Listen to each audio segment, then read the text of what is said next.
दधिशङ्खतुषाराभं क्षीरोदार्णवसंभवां नमामि शशिनं भक्त्या शंभोर्मुकुटभूषणं। नमो नमः।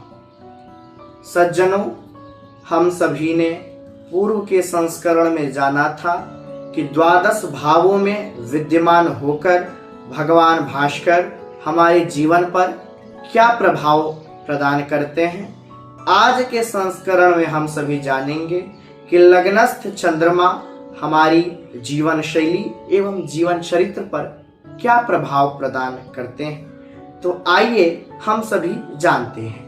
जिस जातक के लग्नस्थ चंद्रमा हो, लग्न में चंद्रमा विद्यमान हो, वह जातक सुंदर स्वरूप वाला, चंद्रमा के समान कांतिवान एवं मानसिक रूप से चंचल, गंभीर तो नहीं कह सकते परंतु हल्के फुल्के रोगों से सदैव ही रोगी होता है।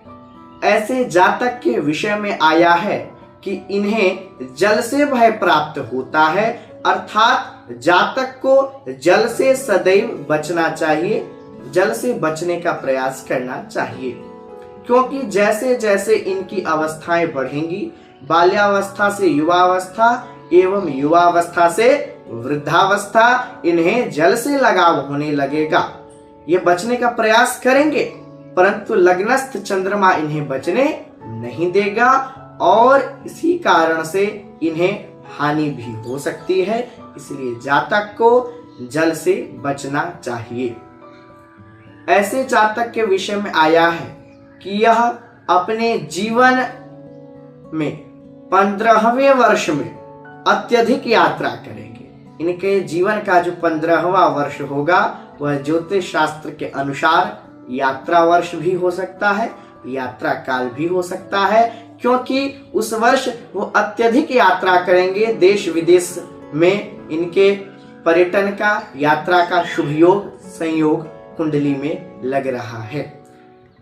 जब लग्न में चंद्रमा स्थित हो एवं मेष वृष एवं कर्क इन राशियों का लग्न हो तो उस जातक के विषय में कहना ही क्या। ऐसा जातक शास्त्रज्ञ होता है, शास्त्र को जानने वाला होता है, किसी भी विषय वस्तु को गंभीरता से अध्ययन करने वाला होता है, धनी होता है, सुखी होता है एवं मनुष्यों की रक्षा करने वाला होता है।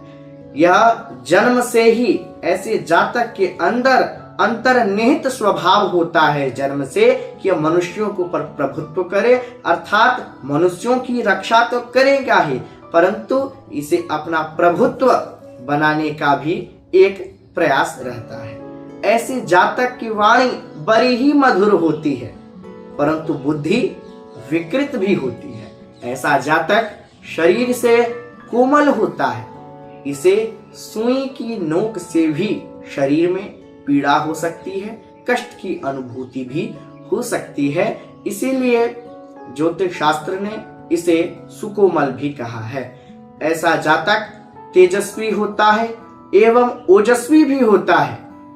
यदि चंद्रमा बली हो और चंद्रमा को शुभ ग्रह देखते हो तो ऐसे जातक के विषय में आया है कि बुद्धिमान तो यह जातक होगा ही, साथ में इसकी मस्तिष्क बड़ा ही तीक्ष्ण होगा। यह व्यक्ति तीक्ष्ण मस्तिष्क का होगा, इसका शरीर निरोगी होगा, हृष्ट होगा, पुष्ट होगा एवं यह कपटी वाणी भी बोलेगा। यह बनावटी बोलने का ज्यादा से ज्यादा प्रयास करेंगे कि मैं बनावटी बोलूं। ऐसे जातक के विषय में आया है कि इसका किसी भी परिस्थिति में, किसी भी कालखंड में, कहीं भी देश हो या विदेश हो, घर में हो कि घर के बाहर हो, लक्ष्मी इसका त्याग नहीं कर सकती। यह व्यक्ति लक्ष्मीवान होगा, धनवान होगा। ऐसे जातक के विषय में आया है कि यह जातक के पास शास्त्र का ज्ञान हो या ना हो, बुद्धि का भी ह्रास हो गया हो, बुद्धि भी विकृत हो गई हो परंतु लक्ष्मी इसके पास होगी, लक्ष्मी पात्र व्यक्ति है।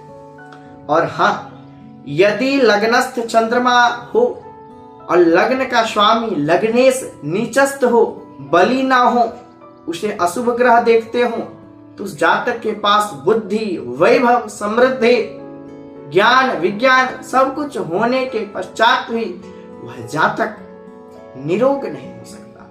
उसके जीवन में सदैव रोग का साया लगा रहेगा। और हाँ, यदि जातक की कुंडली में लग्नेश बली हो, लग्न को शुभ ग्रह देखते हो, तो ऐसा जातक निरोग होता है, आरोग्यवान होता है, क्योंकि चंद्रमा मन के देवता हैं। इसलिए ऐसा जातक मनस्वी भी हो सकता है। नमो नमः।